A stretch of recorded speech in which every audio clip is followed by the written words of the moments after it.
자, 2단원 각기둥과 각불이 끝났고 이제 3단원 소수의 나눗셈을 하겠습니다. 소수의 나눗셈과 관련해서 여러분들이 이전에 배웠던 것, 그래서 알고 있는 것, 혹은 배웠지만 잘 기억이 나지 않는 것들 다시 한번 점검을 해볼게요. 6학년 처음 들어와서 1단원에서 배웠던 것이 분수의 나눗셈이죠. 그래서 나눗셈에 어떤 의미를 가지는지 다시 한번 확인해 보겠습니다. 첫 번째 상황, 8개의 과자를 2명에게 똑같이 나누어 주게 되면 한 명은 과자를 몇 개를 가지게 될 것인가? 그 다음 두 번째 상황, 8개의 과자를 2개씩 접시에 담으려면 몇 개의 접시가 필요한가? 자, 두 상황의 차이점을 알겠나요? 자, 이것은 정확하게 어떻게 다른지를 한번 설명을 해볼게요. 8개의 과자를 2명에게 똑같이 나누어주는 상황입니다. 자, 이것은 여러분들이 학교에서 가정통신문을 한 장씩 배부할 때를 생각을 해보세요. 그래서 앞에서부터 차례차례 교대로 한번 나눠줄게요.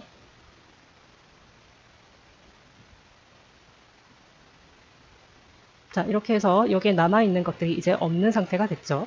자, 그러면 이제 이 한 사람이 가지게 되는 양을 한번 비교를 해보겠습니다. 자, 이 양을 구하기 위해서는 식을 어떻게 세울 수 있죠? 8 나누기 2로 세울 수 있죠. 자, 결과를 보니 한 사람당 몇 개를 가질 수 있었나요? 4개를 가질 수 있었죠. 자, 여기에서 계산도 마찬가지로 8 나누기 2는 4. 그래서 4개를 갖게 된다. 자, 아까 가정통신문을 나눠 갖는 상황을 설명을 했는데 카드 게임을 아는 친구들은 카드 게임을 잘 생각을 해보면 될 것 같아요. 여러 명의 플레이어들이 카드를 한 장씩 가지고 가는 상황을 상상을 해보면 이 나누기의 상황을 이해할 수 있을 거라고 생각됩니다.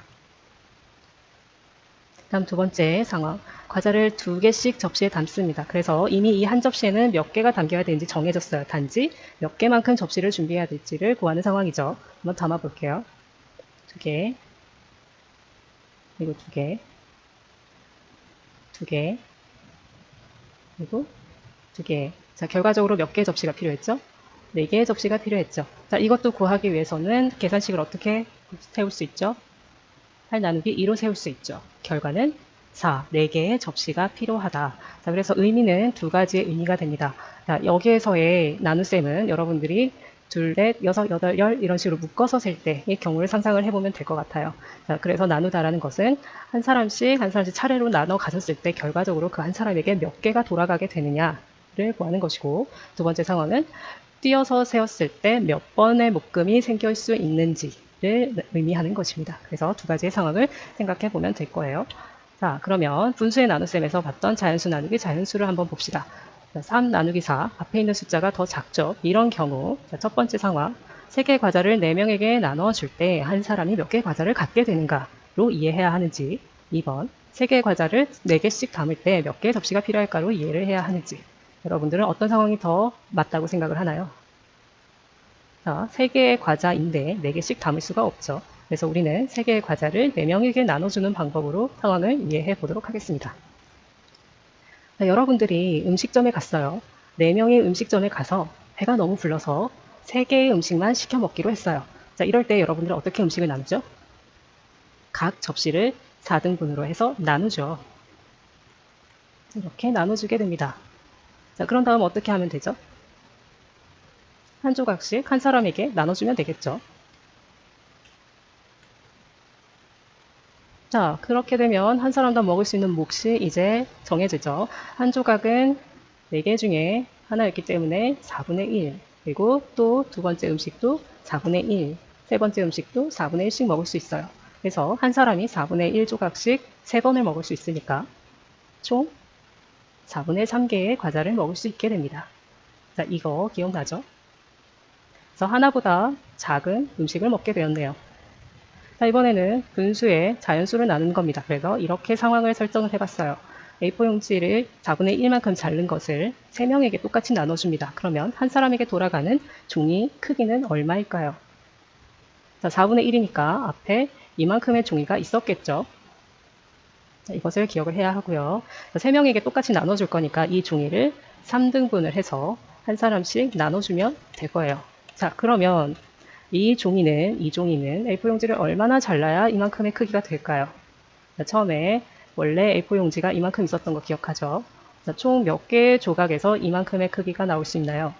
세어볼까요? 하나, 둘, 셋, 넷, 다섯, 여섯, 일곱, 여덟, 아홉, 열, 그러나 12. 그래서 이 크기는 12개 중에 하나가 될 거예요.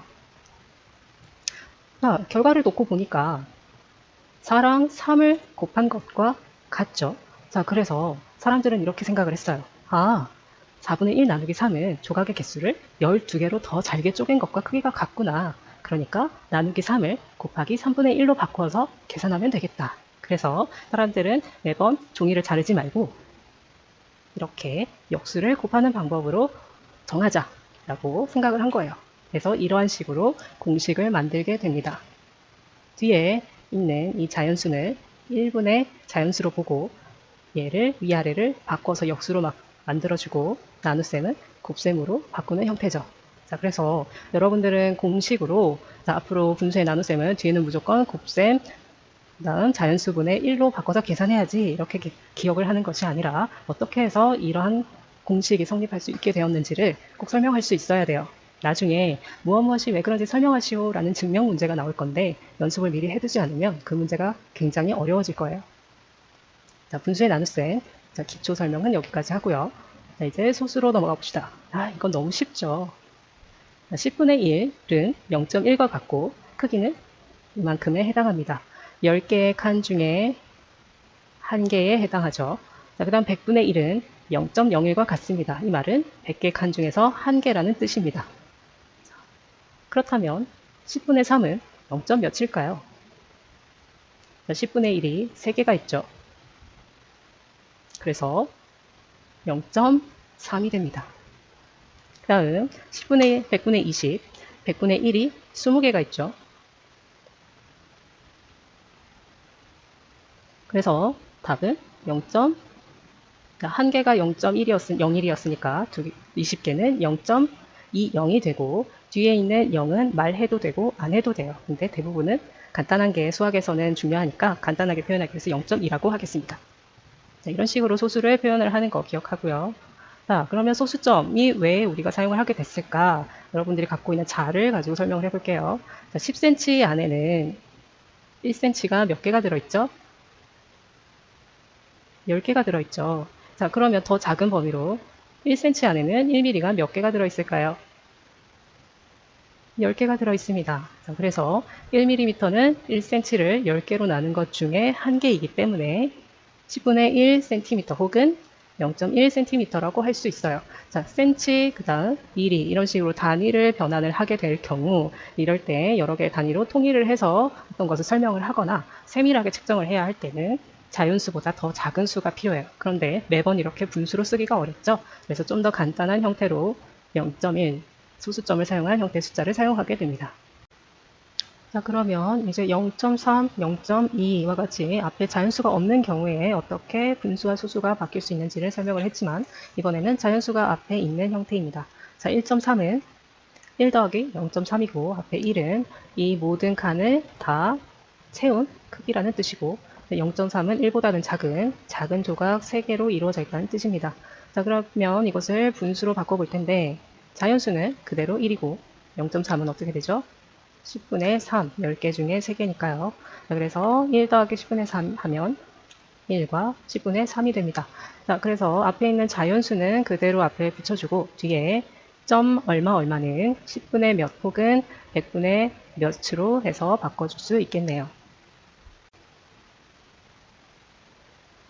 자, 아까는 분모가 10 혹은 분모가 100인 경우를 소수로 어떻게 바꾸는지 혹은 0. 몇을 분수로 어떻게 바꾸는지를 설명을 했고 이번에는 분모가 10의 배수가 아닌 경우를 어떻게 소수로 바꿀 것인가를 한번 생각을 해보도록 하겠습니다. 가장 간단하게 나타낼 수 있는 분수 중에 5분의 1을 가지고 왔어요. 5분의 1은 5개 중에 1개라는 뜻이죠. 자, 이 5분의 1을 우리는 분모를 10 혹은 100으로 바꿔볼 거예요. 그런데 100보다는 10이 가장 작은 숫자를 곱해도 해결할 수 있기 때문에 10으로 만들어 볼게요. 자, 이 아이를 10으로 만들어 보겠습니다. 어떻게? 한 번 더 쪼개서 이 말은 조각을 더 나누기 때문에 조각의 개수가 2배 많아지죠. 그래서 이런 경우에는 10분의 얼마가 됩니다. 자, 그래서 이만큼 처음에 5분의 1일 때는 이만큼이었던 아이가 반으로 쪼개졌기 때문에 2조각이 되죠. 그래서 10분의 2가 되고 소수로 바꾸면 0.2가 됩니다. 그 다음 3분의 1의 경우를 생각을 해볼게요. 3분의 1은 3개 중에 1개라는 뜻이고 자, 이것을 10의 배수 혹은 100으로 만들 수 있는지 한번 생각을 해봅시다. 될까요? 안 되겠죠. 자, 3이라는 숫자는 뒤에 0이 나오는 곱셈식이 없어요. 그렇기 때문에 이런 경우에는 그냥 분수로 놔두는 것이 좋을 것 같네요.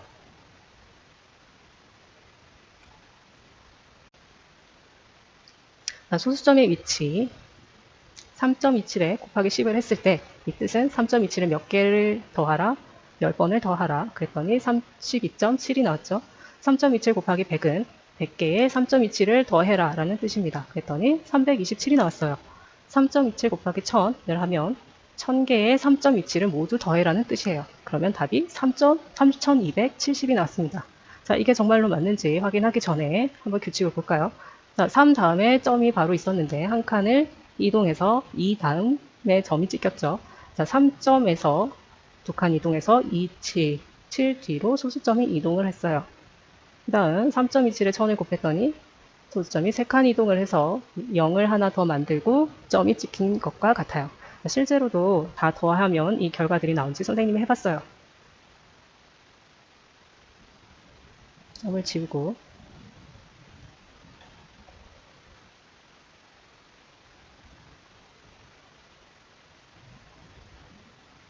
자, 3.27을 10번 더했더니 32.7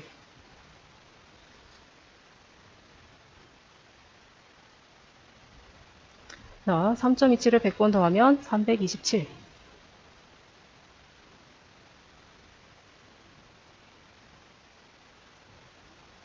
3.27을 1000번 더하면 3270이 정말로 나왔어요. 자, 그래서 정말로 결과가 소수점이 한 칸씩 이동하는 것과 같구나. 자, 그러면 이렇게 매번 더하지 말고 우리 규칙을 정하자. 10의 배수를 곱하는 경우에는 0의 개수에 따라서 0의 개수 여기는 0이 1개, 여기는 2개, 3개죠. 이 개수에 따라서 최종 결과의 소수점은 오른쪽으로 한 칸씩 이동하는 걸로 보도록 하자라고 사람들이 편리하게 계산하기 위해서 이렇게 규칙을 정한 거예요. 그래서 무조건 이동한다 라고 생각하지 말고 잘 모르겠으면 10번 정도는 계산기를 더 할 수 있잖아요. 그러니까 한번 해보고 이런 규칙이 있었지 하면서 설명을 할 수 있으면 좋겠어요. 자, 지금까지 분수와 소수에 대해서 여러분들이 알아야 하는 것 혹은 알고 있는 것들을 쭉 정리를 해봤어요. 자, 수학 익힘 책 31쪽에 공부할 준비가 되어 있나요? 를 스스로 한번 풀어보도록 합시다.